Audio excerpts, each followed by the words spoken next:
Leaders of biggest anti-establishment parties of the EU have gathered in Germany today. Here are some of the ideas expressed about the future of Europe then.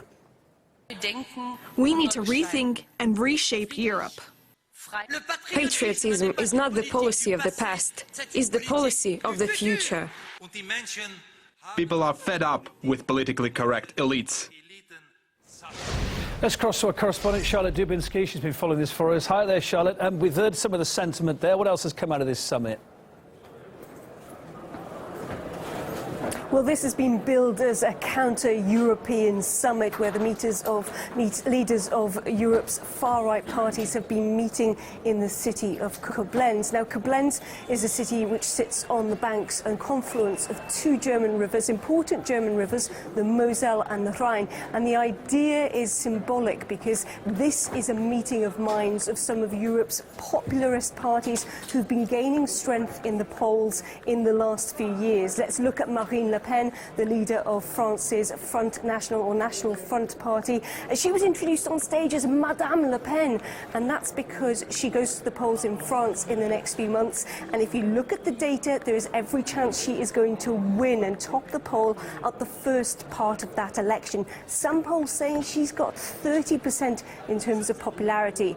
Geert Wilders, who is from the Netherlands, his party goes to election in March, and his party is likely to win that election. And here in Germany, the AfD, which is a party that until a few years ago didn't even exist, is now showing 13% of the polls and has even been taking seats away from Angela Merkel, the German Chancellor's party, the CDU, threatening them to potentially become one of the biggest parties in Germany when the German electorate go to the polls later this year. So how do these parties explain the rise in their popularity? Our leaders no longer guarantee the basic principles of European democracy. We don't believe the European Union is a leading power any longer. Why is the establishment not asking the people what they are worried about? We are not afraid to ask. The first blow to Europe was Brexit, when sovereign people decided their destiny on their own.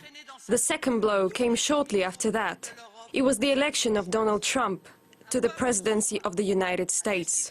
A big change is coming soon, as the European Union has become some kind of religion where no criticism or alternative is allowed. Germany has had an overwhelming flow of migrants, and Chancellor Merkel was so keen to accept them. Thousands were brought to the communities without their consent. How can they accept this? How can we accept increased unemployment and rising insecurity and terrorists coming in among the migrants? And of course, we're also worried that we're going to be the victims of Islamic terrorism.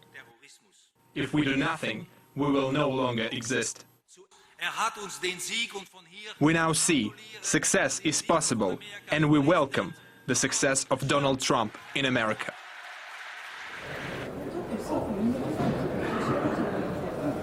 But parties like the National Front in France, the AfD here in Germany, are not popular with everyone. On Friday night and today on Saturday, there have been mass protests against this meeting here in Koblenz. Now, we spoke to Marine Le Pen just after she came out of the press conference here in Koblenz, and one of the things she said was that they've been called in the past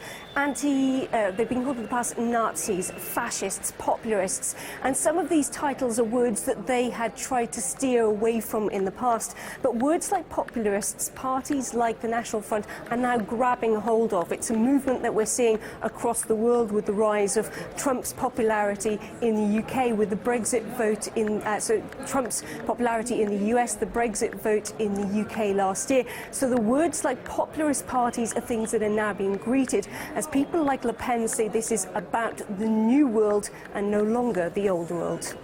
Yeah, interesting times as ever. Life would be dull without it, I guess. Charlotte, for now, thanks very much. Charlotte Dubinsky there in Germany.